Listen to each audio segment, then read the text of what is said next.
Hey guys, so today we're going to be refinishing our wooden vanity in our main bathroom. So we're going to be painting it. So we're starting off with, I've taken all the hardware off of the doors and taken the doors off the hinges and put all the hardware aside and marked it so I know which one goes on which. And then the first step is to give it a really good wipe down. Our house is built in 1998 and I'm pretty sure these probably haven't gotten a really good wipe down since then, so just make sure you get all the grime. Give it a couple wipe downs. You could just use a wet cloth with some soap or like a Clorox wipe or something like that. Once you have it wiped down and it's completely dried, because you want to make sure that when you get to the next step, which is sanding, that there's no moisture left, we're going to be taking 100 grit sandpaper. You can go a little bit higher, a little bit lower, depending on what's available to you. I'm using hundreds kind of somewhere in the middle, and we're going to be giving it a rough sand just to kind of like get rid of some of this finish that's on it and give it a more rough surface for the paint to adhere to.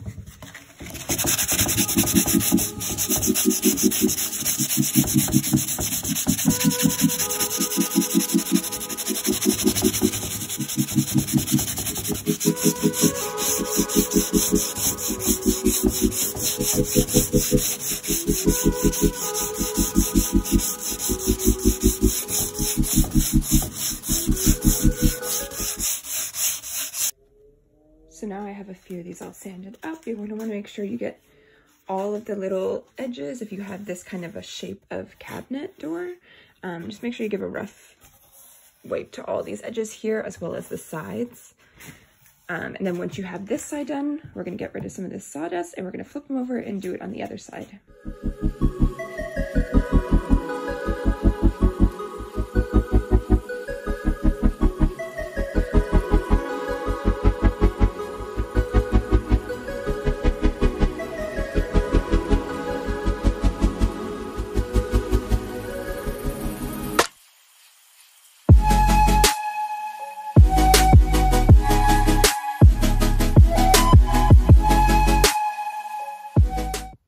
So once you blow off, or if you have a brush off the sawdust that you're able to, or the sanding dust, I guess, go back to your station and give it a good dusting and sweep up whatever is on the floor. You can see, I mean, I'm using an old dresser, which will be the next project for my bench today, but you can see all of the dust on the floor and stuff. We just want to get rid of all that so it's not in the air when we do end up painting.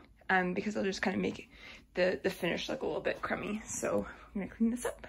And now I'm just gonna give the sanded doors a wipe with just some wet paper towels. You can use a wet cloth too, but mine are downstairs. I don't feel like going all the way to get them.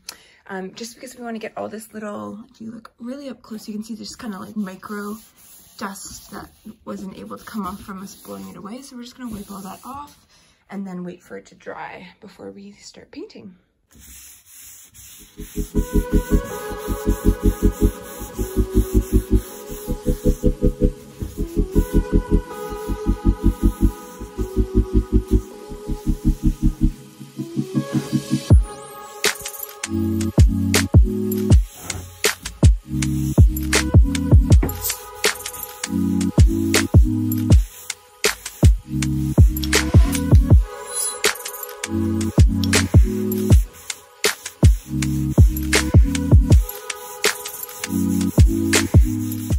All right, so now that we have everything wiped and it's drying, it looks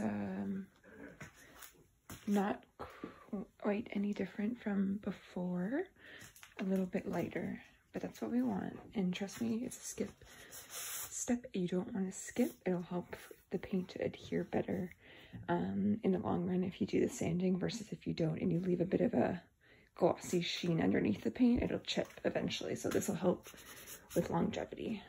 All right, now it's time to go get some paint. So the color that me and my partner settled on was this, oh, let's get some light, Terranium it's called. It's a bear, B-E-H-R, where does it say? Around there.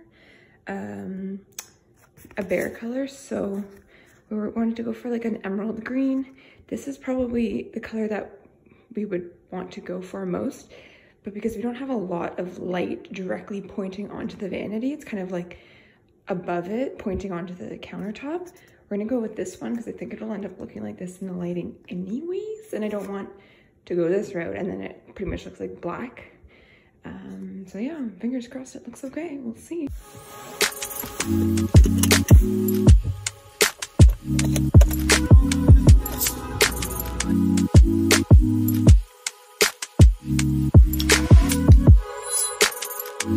just want to show you guys a little hack too. You can get these, they're called sample size, and they're usually about $5. People often think you need way more paint than you actually do. So these are about $5 each, so that'll be $10 versus this is the exact same one.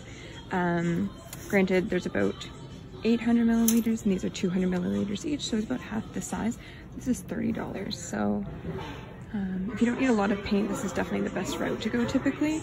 I mean, if you want leftovers, do this, but you won't. You'll use like this much from this, so just keep that in mind.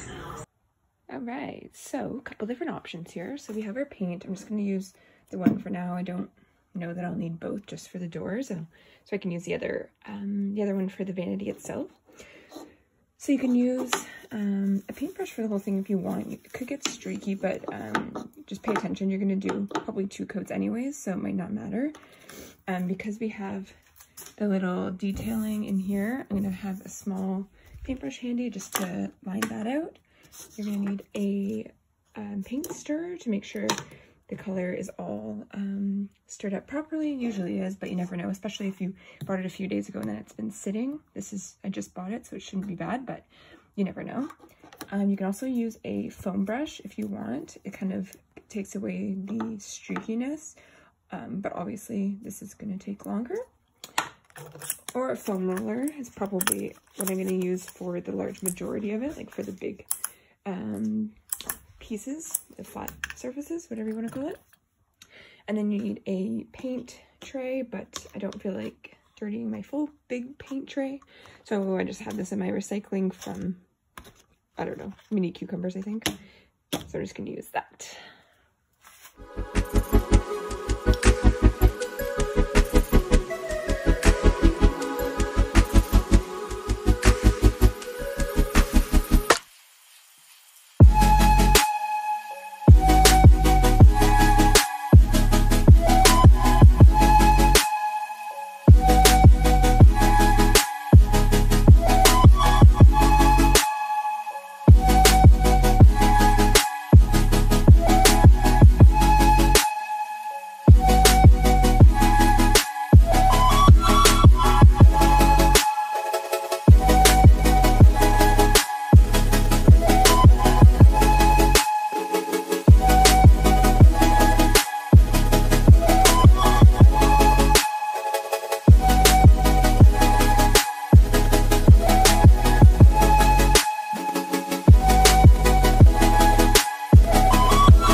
So I just wanted to stop and show you guys what I meant in terms of using a paintbrush versus a foam roller.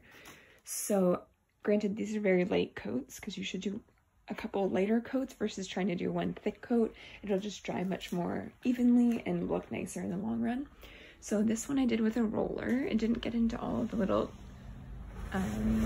textures of the wood per se, but the second coat will ensure that. And you can see there's kind of like a rolled foamy sort of textured finish.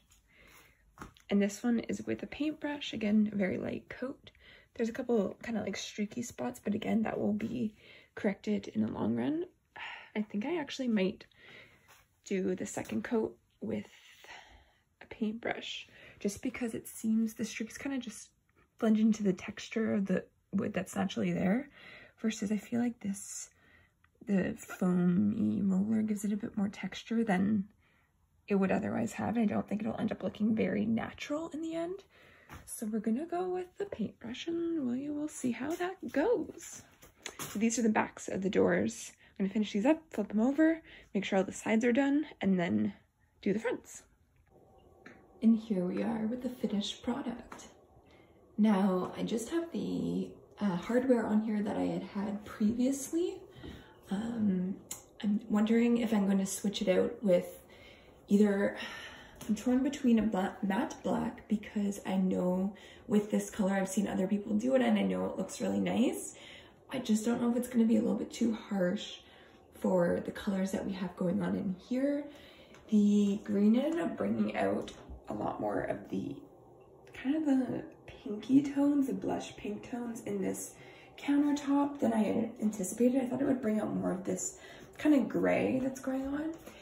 So in my head, I kind of see coppery or bronze knobs, but I'm gonna look around and see if I can find something that's a little bit more fun. I kind of feel like the circle is just a little bit bland, keeps it looking a little bit 90s like it was before.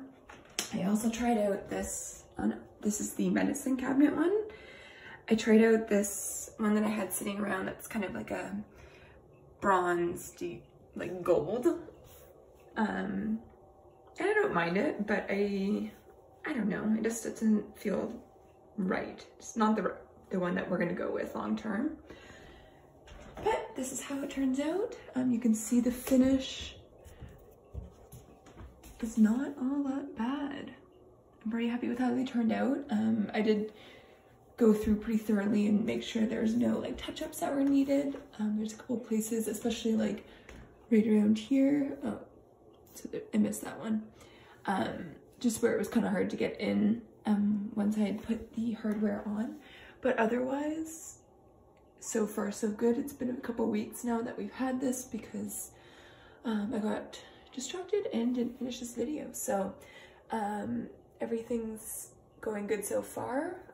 I can maybe do an update down the line and if there's any changes, if there's been any chipping, anything I would do differently. But for now, we're good to go. So thanks for tuning in. Hope you learned something, and we'll be back when I start my next project. Bye.